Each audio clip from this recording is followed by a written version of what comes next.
Então, sequência de Neemias, estamos no capítulo 4, hoje a gente vai ver o capítulo 4 e o capítulo 5.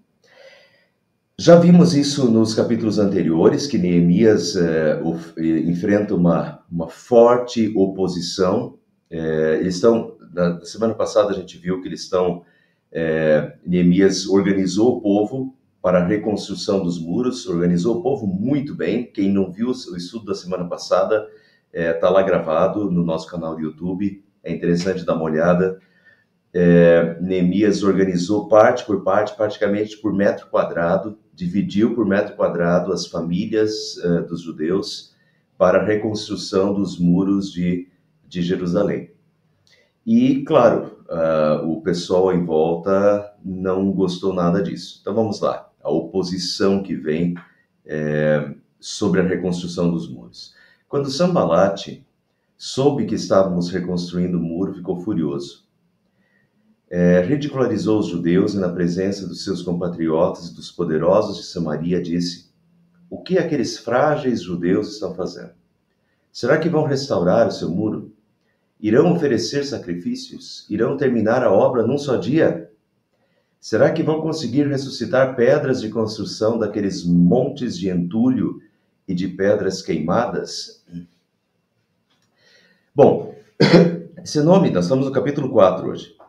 Esse nome Sanbalate já apareceu pelo menos 2 outras vezes. Ele é o governante da região da Samaria e ele é, desde o início, uma forte oposição. Vamos lembrar, pessoal, que se a gente junta a nossa série de Esdras, Neemias, desde muito tempo, quando os judeus voltaram e iam reconstruir o templo, já veio uma forte oposição, até usando fake news, que eles mandaram para o imperador da época, e o imperador da época mandou embargar a obra, quer dizer, parar a obra imediatamente, e levou muitos anos para eles voltar a reconstruir o templo, por exemplo. Então, essa oposição, a gente tem que pensar o seguinte: Império Persa, primeiro vem o Império Babilônico, depois o Império Persa, quer dizer, toda essa região e a própria região do Reino do Norte, que foi invadida pelo Império Assírio, depois o Reino do Sul foi invadido pelo Império Babilônico, a população foi deportada, ou seja, essa região, até a região que anteriormente era ocupada pelo povo de Israel, a parte do norte e a parte do sul também, tem gente de todos os lugares, tem muitos povos habitando essa região, né? Então, essa terra já não era dos judeus, já fazia um tempo, porque por causa dos cativeiros, primeiro o assírio, depois o babilônico, a população foi deportada e outros povos foram colocados ali. A Samaria, que inicialmente era a capital do Reino do Norte, de Israel, na deportação do Império Assírio, foram deportados e outros povos foram colocados ali. Então, era um povo absolutamente misto e que não tinha nenhum interesse que os judeus se reorganizassem, que Jerusalém fosse reconstruída, que os muros fossem novamente fortificados e que o sistema religioso também fosse restabelecido. Então, esses povos são oposição. E o Sanbalate, desde o início, o Sanbalate aqui está usando de uma ironia, ele quer desfazer dos judeus, mas ele está absolutamente preocupado com o ritmo que as coisas estão tomando. Eu já comentei isso na semana passada, toda a reconstrução dos muros, e vocês veem que foi praticamente por metro quadrado, quer dizer, os muros como um todo precisavam, algumas partes um pouco menos, mas toda a circunferência de Jerusalém precisava ser reconstruída, né, os muros. Então era uma obra muito grande, considerada praticamente como um milagre que, sob a coordenação de Neemias e sob a bênção de Deus, em 52 dias, menos de 2 meses, 52 dias, os muros foram levantados, tá? Então, a obra estava indo muito rápida, muito rápido. E daí, vejam a preocupação do Sambalate aqui, do, imperador, do governador da área da Samaria. Ridicularizou os judeus, né, na presença de seus compatriotas. O que esses frágeis judeus estão fazendo? Será que vão restaurar o seu muro? Irão fazer sacrifícios? Irão terminar a obra num só dia? Né? Eles estavam indo muito rápido. Vocês já vão ver nos próximos versículos que eles já estão chegando na metade do muro, né? Então ele desfaz, ele ridiculariza. Será que vão conseguir ressuscitar pedras da construção, daqueles montes de entulho, né? E das pedras queimadas, porque Jerusalém tinha sido queimada, os muros viraram entulho. Tobias, o amonita, que estava ao seu lado, completou: pois que construam, basta que uma raposa suba lá para que esse muro de pedras desabe, né? Tá desfazendo da construção deles, achando que a construção é fraca.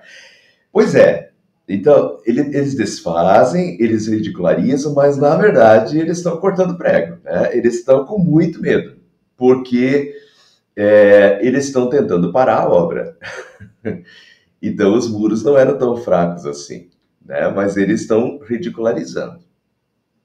E daí Neemias vem fazendo frente a essa oposição. Neemias faz uma oração dizendo: ouve-nos, ó Deus, pois estamos sendo desprezados. Faze cair sobre eles a zombaria, e sejam eles levados prisioneiros como despojo para outra terra. Não perdoes os seus pecados, nem apagues as suas maldades, pois provocaram a tua ira diante dos construtores. Eu coloquei a oração de Neemias aqui, porque o texto nas nossas Bíblias, ele pode até dar a impressão que a oração é do Tobias, desse anterior aqui, porque ele já vem logo em seguida e não diz que Neemias orou, né? Mas essa oração é de Neemias. Ouve-nos, ó Deus, pois estamos sendo desprezados, faze cair sobre eles a zombaria, sejam eles levados prisioneiros como despojo para outra terra, não perdoes os seus pecados, não apagues as suas maldades, quer dizer, não esqueça o que eles fizeram, pois provocaram a tua ira diante dos construtores. Não é uma oração de vingança pessoal, tá? Neemias não está querendo vingança pessoal contra os opositores. O problema é que o que eles estão fazendo é uma oposição a Deus, à cidade de Deus e ao povo de Deus. Vejam, pois provocaram a tua ira diante dos construtores, a ira de Deus. A cidade de Jerusalém é a cidade de Deus, é a cidade do templo de Deus, é historicamente a cidade de Deus, né? A cidade do templo de Deus, da casa de Deus. Então, se opor à reconstrução é se opor a Deus, à cidade de Deus, se opor ao povo de Deus. Então, Neemias, por isso que Neemias pede para que eles estão mexendo com Deus, e para que Deus os puna pelo que eles estão fazendo contra o povo de Deus. Nesse meio tempo, fomos reconstruindo o muro, diz Neemias, até que em toda a sua extensão, toda a circunferência, chegamos à metade da sua altura, pois o povo estava totalmente dedicado ao trabalho. Quando, porém, Sambalate, Tobias, os árabes, os amonitas e os homens de Asdod souberam que os reparos dos muros de Jerusalém tinham avançado e que as brechas estavam sendo fechadas, ficaram furiosos. Estão vendo o medo? Todos juntos planejaram atacar Jerusalém e causar confusão. E aqui, pessoal, então vamos dar uma olhada nessa questão aqui, ó.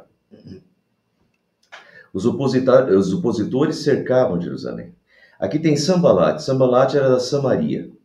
Samaria está aqui. Eu peguei um mapa, esse mapa não é da época do Império Persa, porque na época do Império Persa eu não consegui um mapa que mostrasse para vocês. Esse mapa aqui é anterior, tá? É mais para vocês terem noção de onde estão as coisas, mas não é específico. Porque a Samaria, por exemplo, aqui está a cidade da Samaria, mas na época do Império Persa, Samaria era toda essa região aqui.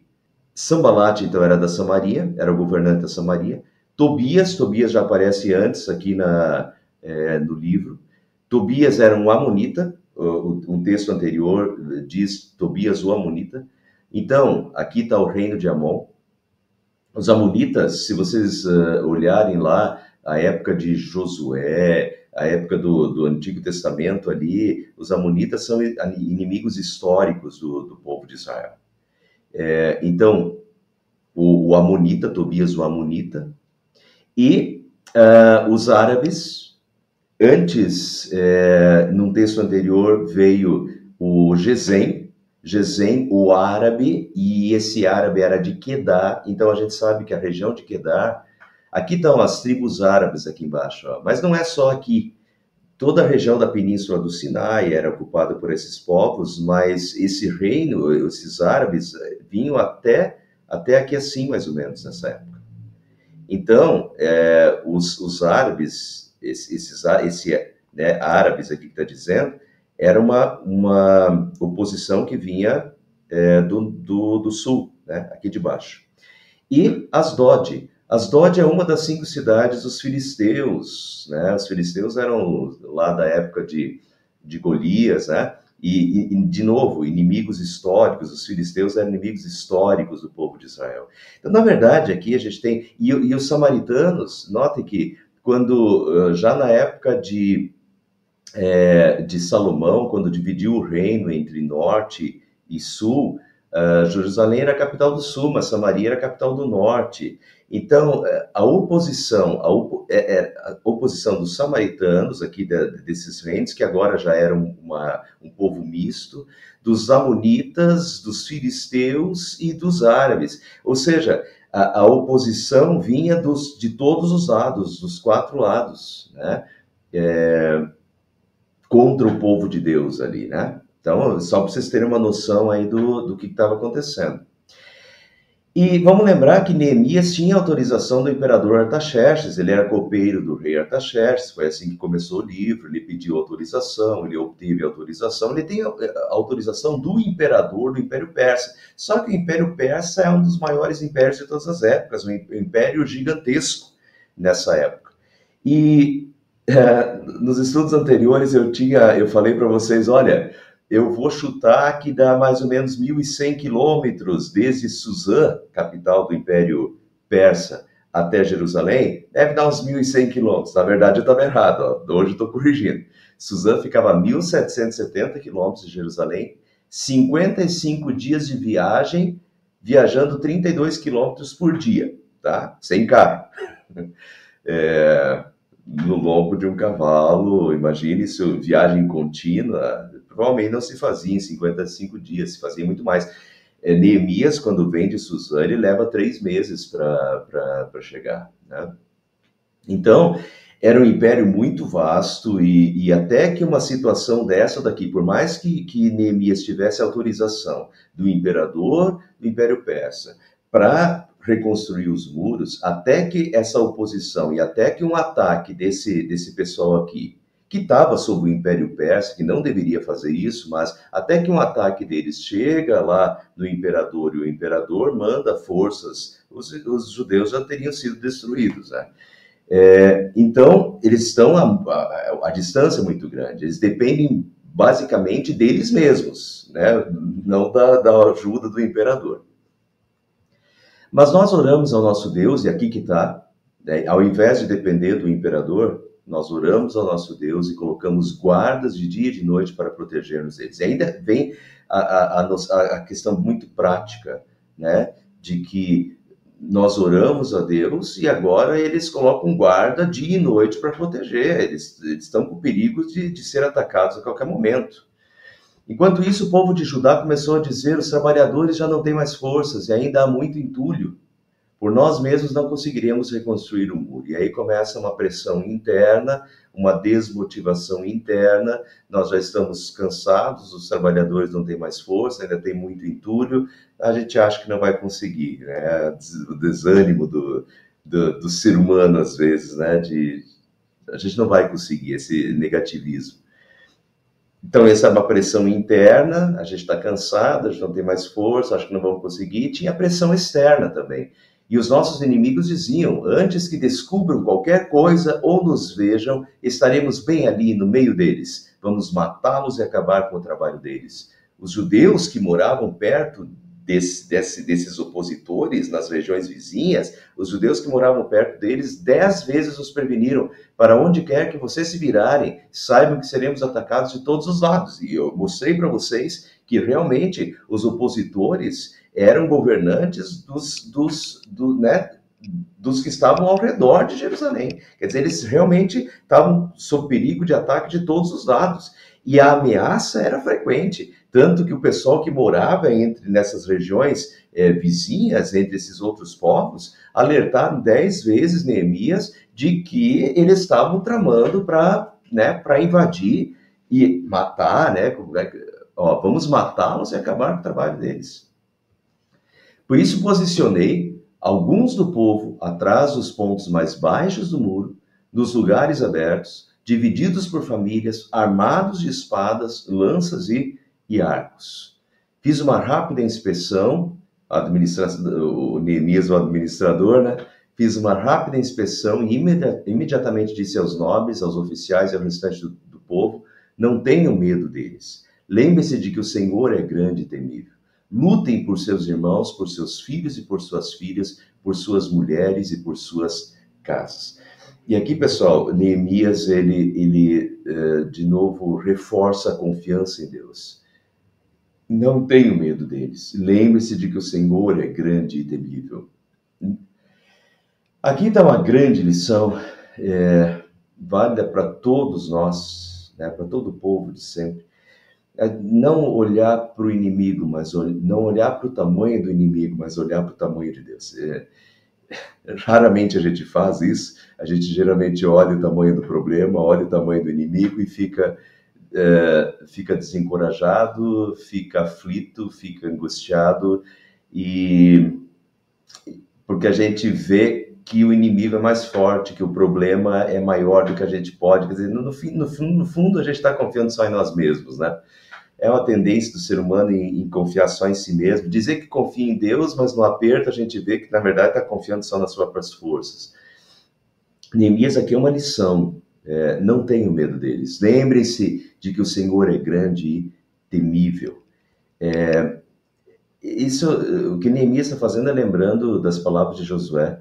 Não foi isso que eu ordenei, diz Deus para Josué, quando Josué tinha que lutar, lutar contra aqueles vários povos que ocupavam a terra de Canaã, a começar por Jericó, Vem com Josué lutar em Jericó. Jericó, as muralhas de Jericó. E quem fez? O povo não precisou nem lutar, porque as muralhas de Jericó caíram, porque Deus as derrubou. Notem, não é a nossa força, não é a nossa capacidade, mas é Deus por nós. E depois as diversas lutas na Terra Prometida, na época da conquista da Terra Prometida, que é a época de Josué. Mas antes de começar, Deus disse para Josué: não foi isso que eu ordenei, seja forte e corajoso, não tenha medo, nem fique assustado, porque o Senhor, o seu Deus, estará com você por onde quer que você andar. Não fique assustado, não tenha medo, o Senhor, seu Deus, estará com você por onde quer que você andar.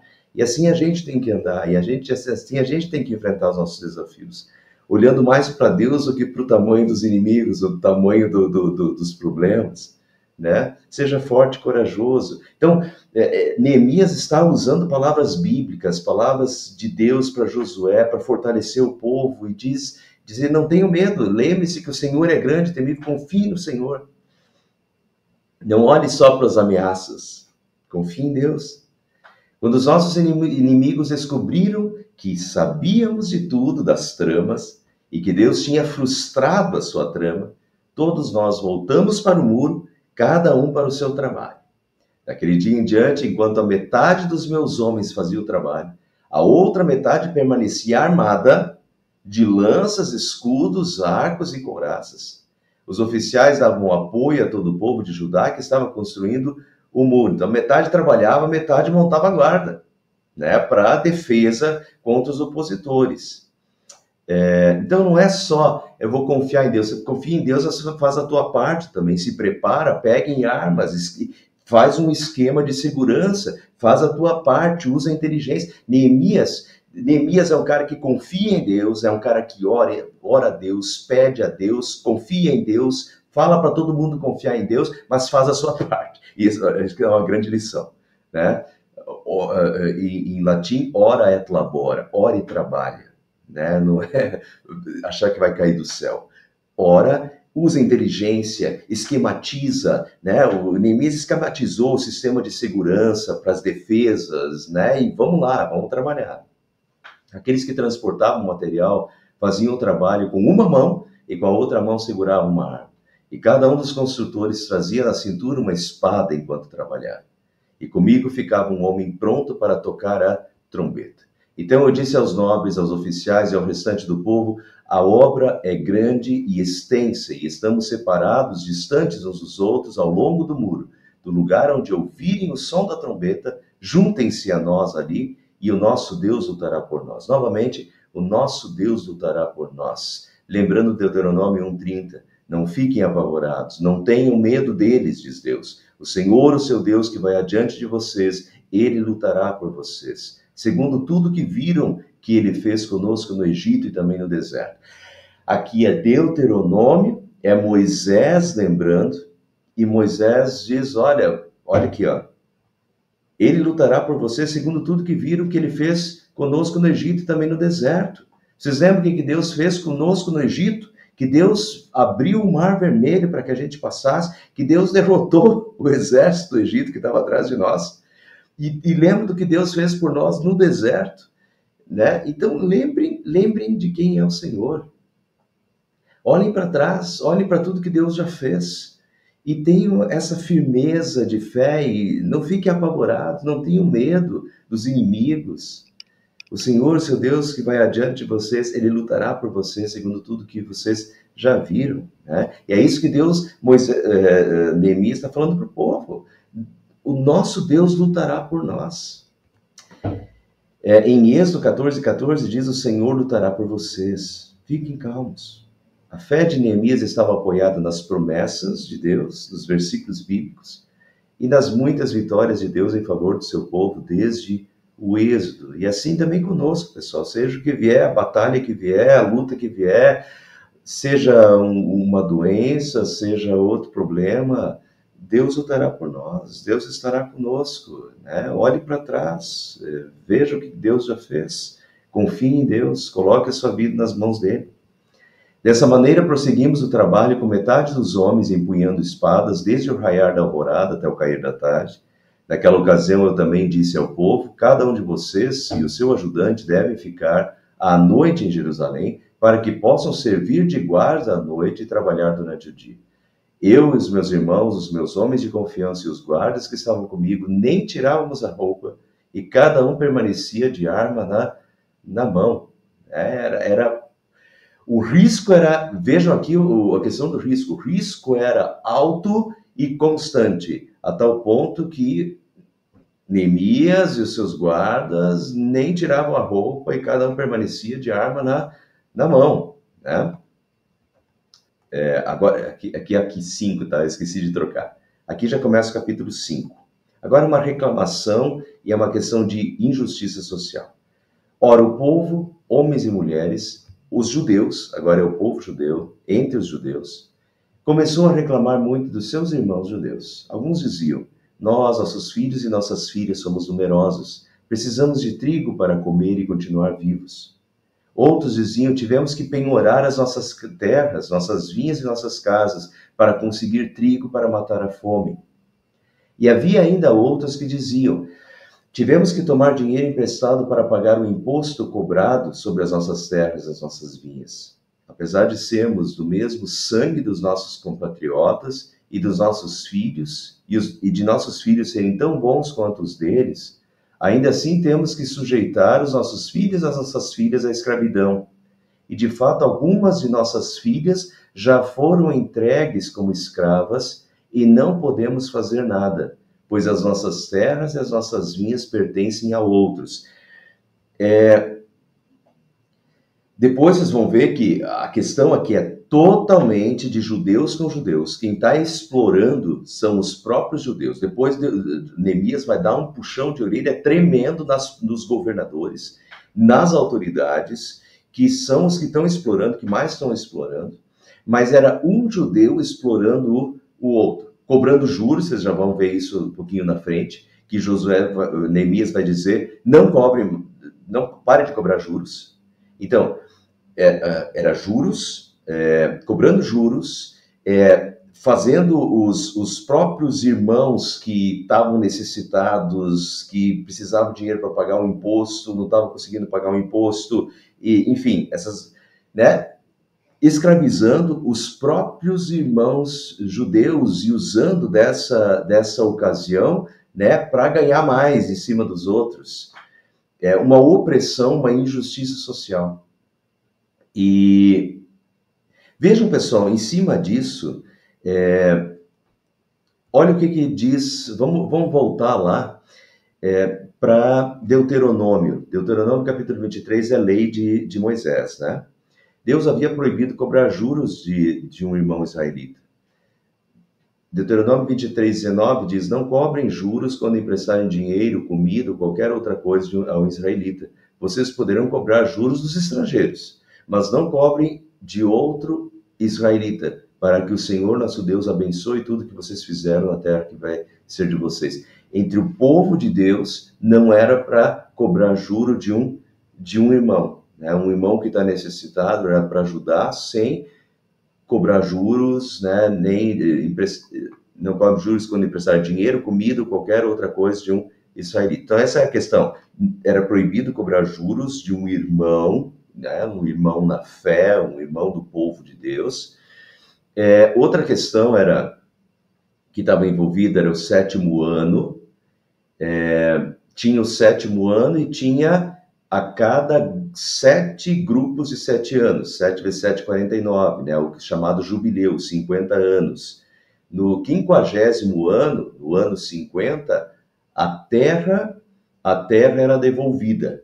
Então, digamos que você tinha comprado a terra de um irmão, no 50º ano você tinha que devolver a terra. Por isso, todos os negócios entre o povo de Israel já previam isso, então os contratos já previam isso, que você comprava e o preço que se determinava era o preço que faltava para dar o 50º ano. Né? Outra questão era do 7º ano. Moisés disse ao povo, de 7 em 7 anos, todas as dívidas serão perdoadas, todas as dívidas serão perdoadas. Isso será feito assim, quem tiver emprestado dinheiro a outro israelita perdoará a dívida.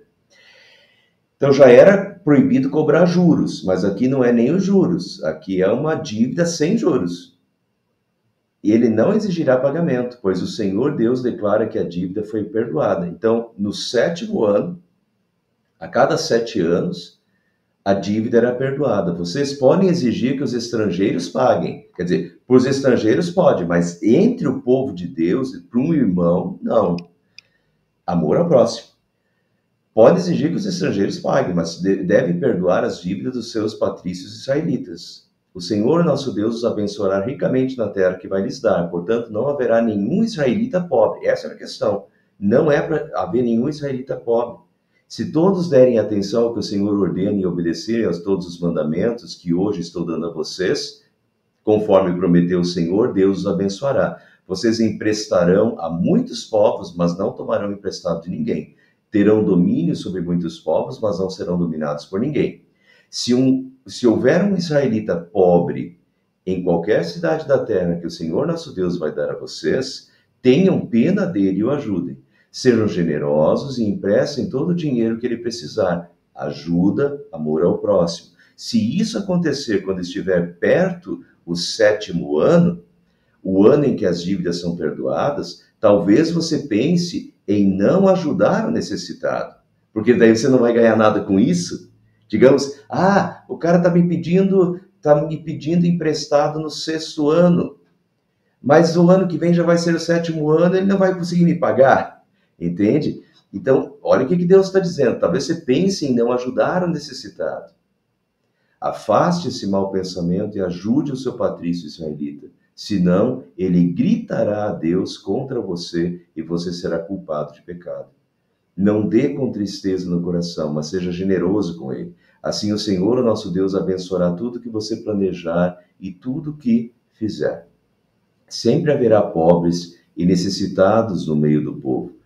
E por isso eu ordeno que vocês sejam generosos com todos eles. Generosidade, amor ao próximo. Então era proibido cobrar juros de um irmão e era proibido abusar dessa questão, né? Tipo, a cada 7 anos tinha que perdoar a dívida. Se tivesse no 5º ano, no 6º ano, aí o pessoal não quer mais emprestar porque a pessoa não vai conseguir pagar.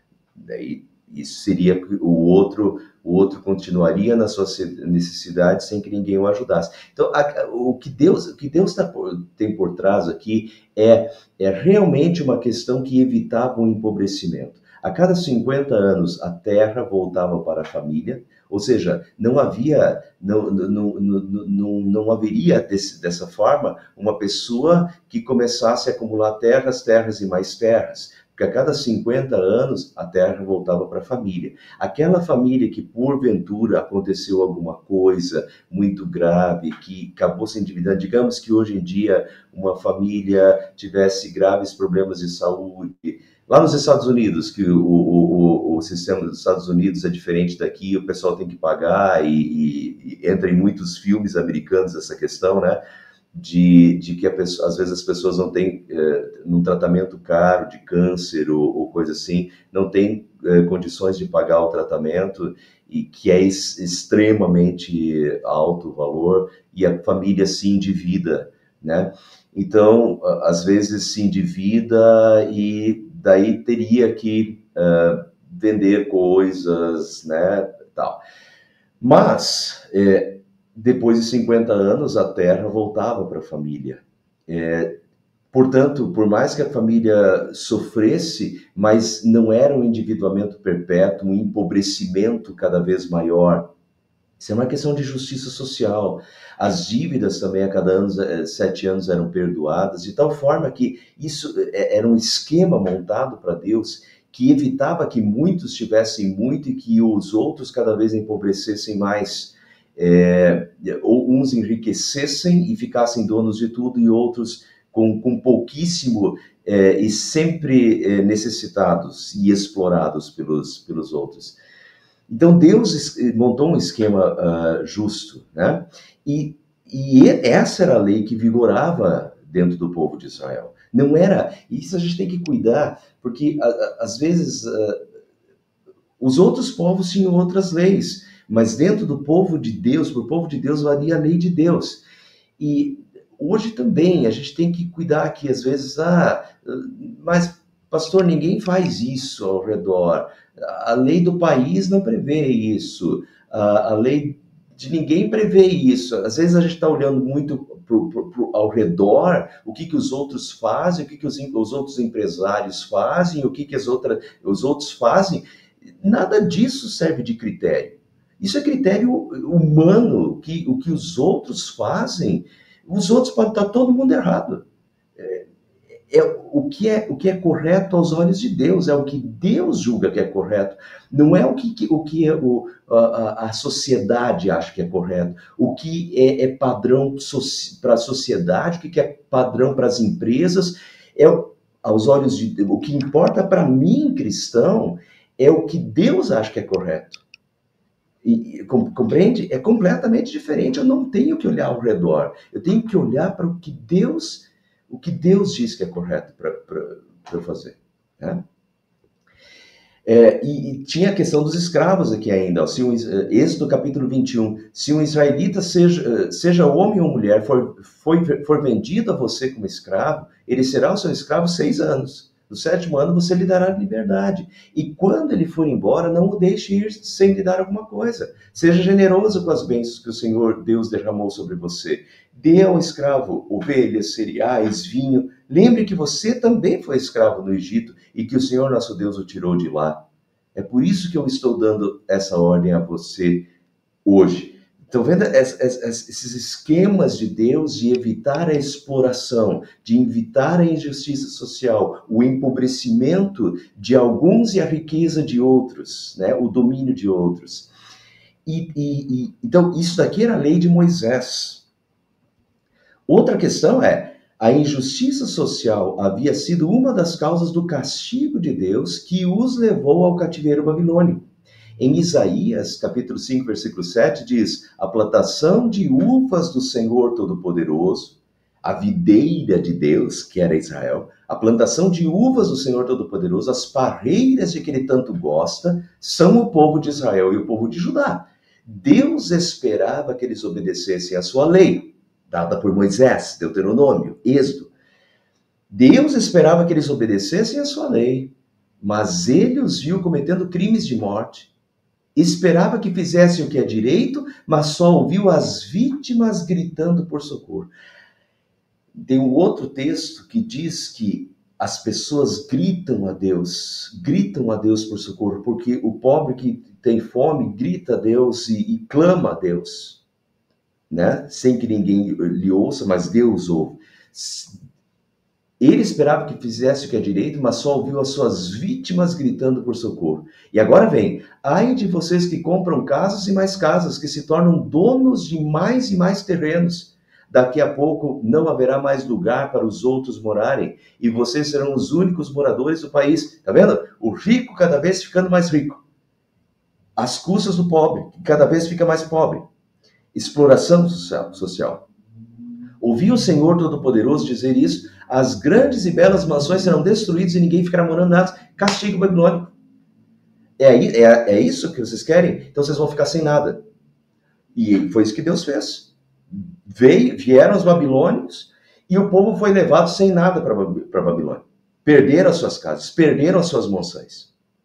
Entende? Então, essa questão da injustiça social, eles não estavam praticando. A lei estava lá, mas eles não praticavam mais a lei. Eles não queriam saber da lei. Eles queriam saber de cada vez ter mais, às custas de uma exploração social dos que têm menos, né?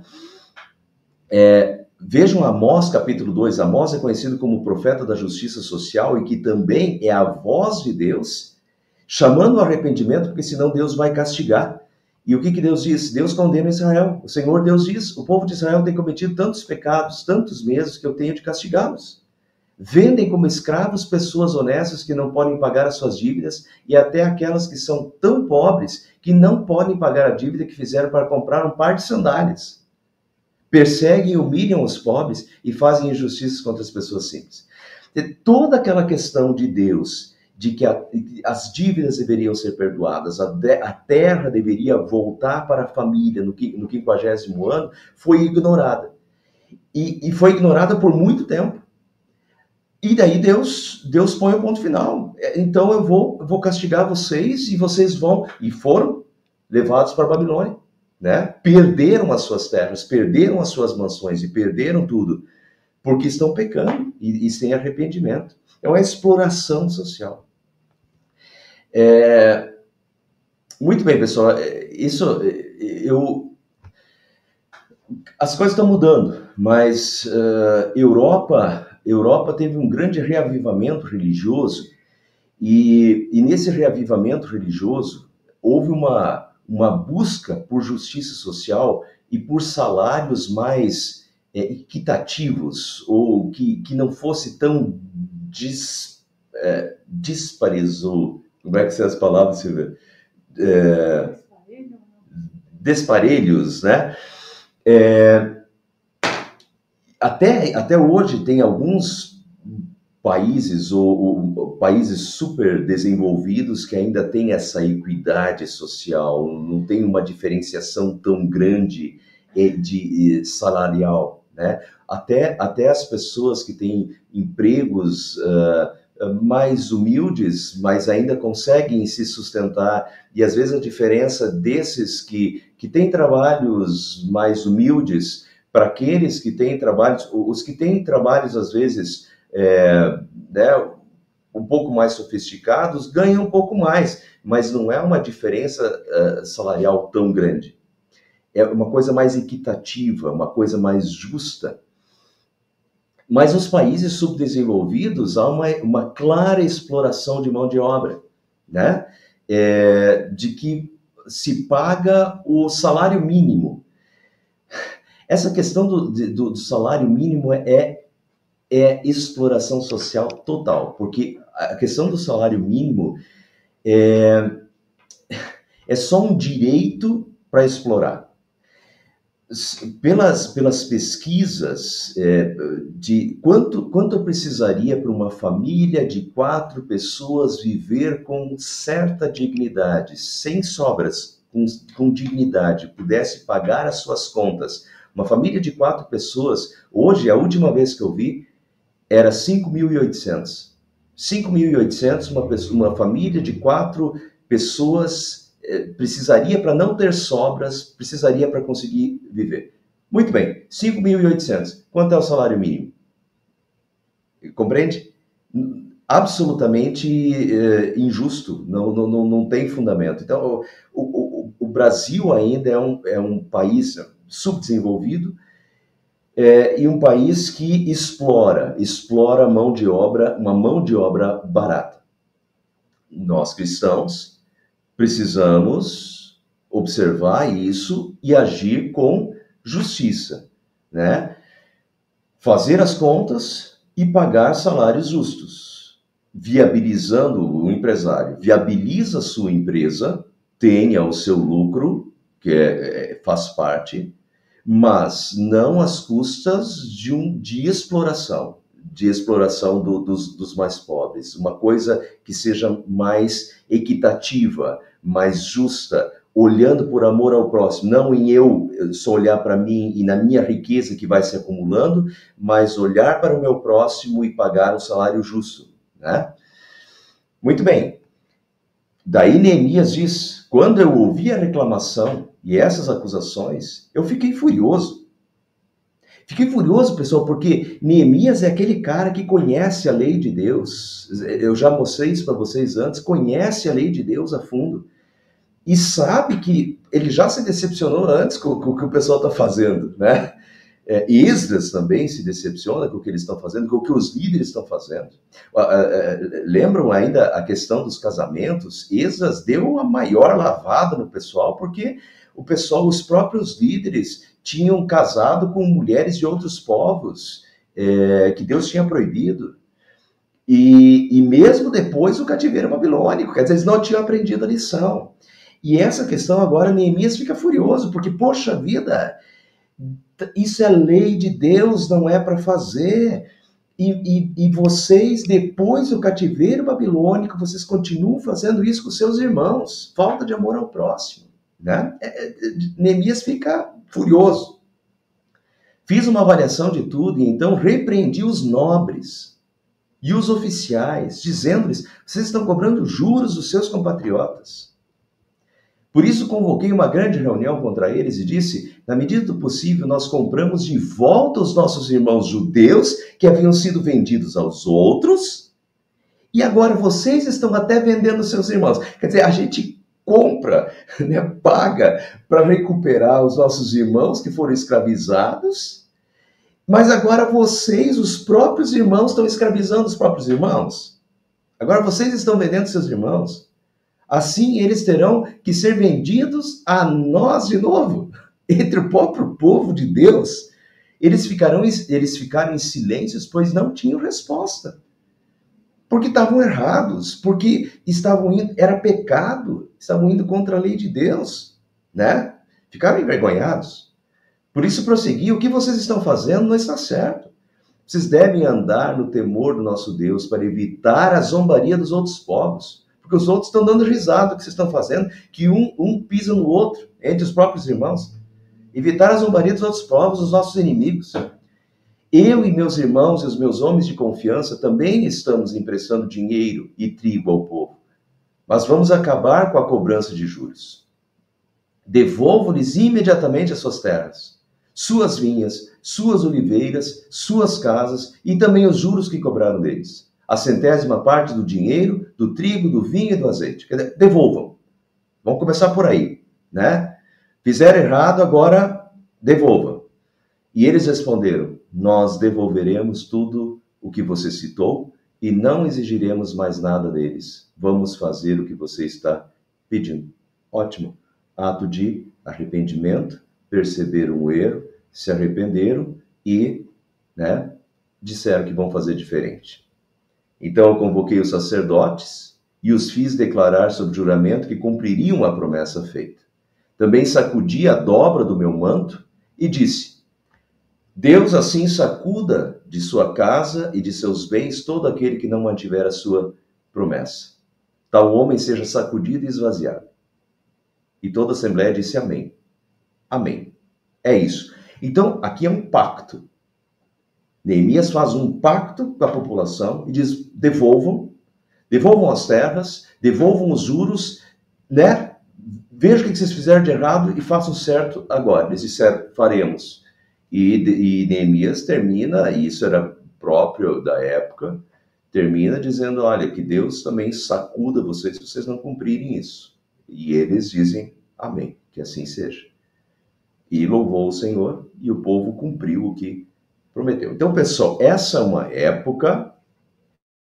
uma época de reconsagração. É uma época, Esdras e Neemias é comparado à reforma do século XVI, a reforma. Tá? Esdras e Neemias é a reforma depois do cativeiro babilônico, reformando os erros que haviam levado o povo ao cativeiro babilônico. Muitos desses erros eles voltaram a praticar em poucas décadas. Eles já estavam voltando a praticar casamentos mistos com outros povos, né? Já estavam voltando à questão de injustiça social novamente, pisar no outro, explorar os mais pobres, explorar os outros irmãos, né? Isso tudo está imitando de novo. Então, uma época de chacoalhão, uma época de reforma religiosa. Se arrependam do que vocês fizeram, façam certo a partir de agora, né? Para que Deus os abençoe. E o povo se compromete, né? Graças a Deus se comprometeu. Além disso, desde o 20º ano, agora ele está dando o exemplo.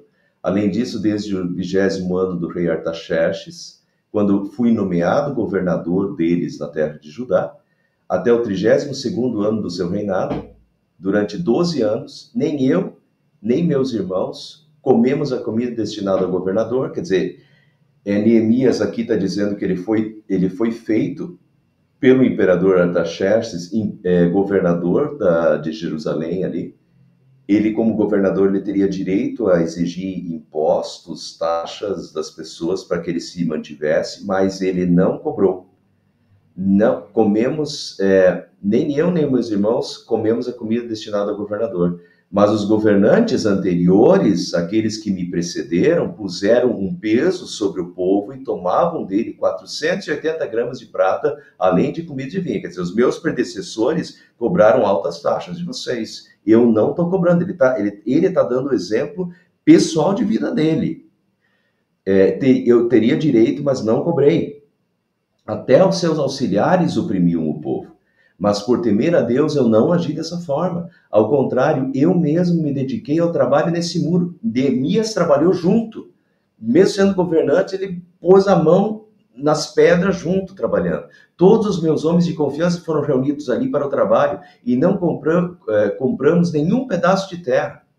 Além do mais, 150 homens, entre judeus do povo e seus oficiais, comiam à minha mesa, como também pessoas de nações vizinhas que vinham visitar-nos. Todos os dias eram preparados à minha custa, diz Neemias, um boi, 6 das melhores ovelhas e aves, e a cada 10 dias eu recebia uma grande remessa de vinhos de todo tipo. Apesar de tudo isso, jamais exigia a comida destinada ao governador, pois eram demasiadas as exigências que pesavam sobre o povo. Lembra-te de mim, ó Deus, levando em conta tudo que fiz por este povo. Quer dizer, Neemias não abusou, Neemias deu o exemplo, ele mesmo deu o exemplo de vida, né? Ele mesmo não cobrando o que ele tinha direito, por amor, vendo a situação das pessoas, né? Então, ele mesmo se faz de exemplo. Para concluir, pessoal, por mais que não queiramos, podemos ter inimigos, opositores, pessoas podem desejar e até intentar o mal contra nós. Nós podemos orar, como Neemias fez, confiar em Deus e usar as armas justas que dispomos. No caso deles lá foram armas mesmo, nós temos armas aí para lutar. Use as armas que tem, mas use as armas com justiça. Não, não faça coisa errada porque os outros estão fazendo coisa errada com você. Pedro fala bastante disso, né? Não é porque os outros estão falando, dizendo errado com você que você vai fazer errado também. Quer dizer, use as armas que estão ao seu alcance, ao seu dispor, desde que sejam armas justas para a sua defesa com justiça. E lembre, Salmo 27, o Senhor é minha luz e minha salvação, de quem terei medo? O Senhor é a fortaleza da minha vida, a quem temerei? Quando malfeitores me sobrevêm para me destruir, quando malfeitores me sobrevêm para me destruir, opositores, meus opressores e inimigos, eles é que tropeçam e caem. Ainda que um exército se acampe contra mim, não se atemorizará o meu coração. E se estourar contra a minha guerra, ainda assim terei confiança. Confiança no meio das batalhas, dos problemas, das oposições. No livro de Neemias, Deus nos mostra que no mundo seus filhos enfrentam desânimo e árduos desafios. Assim como Neemias e os judeus, precisamos trabalhar com fé e coragem, sem desanimar. Deus está conosco, é a promessa. Também precisamos trabalhar usando a inteligência, Neemias usou a inteligência, perspicácia e disposição, não esperar cair do céu. A vida é uma construção, pedra a pedra, com suor e lágrimas, sob a bênção de Deus. E por fim, por amor ao próximo, os cristãos buscam a justiça social, buscam pagar salários justos e não explorar a mão de obra, buscam ajudar o necessitado com misericórdia, buscam tratar o próximo como Jesus o trataria, como Jesus trataria o próximo, e como Jesus também nos trata, porque Jesus nos trata com bondade, com misericórdia. Que a gente também seja bondoso e misericordioso.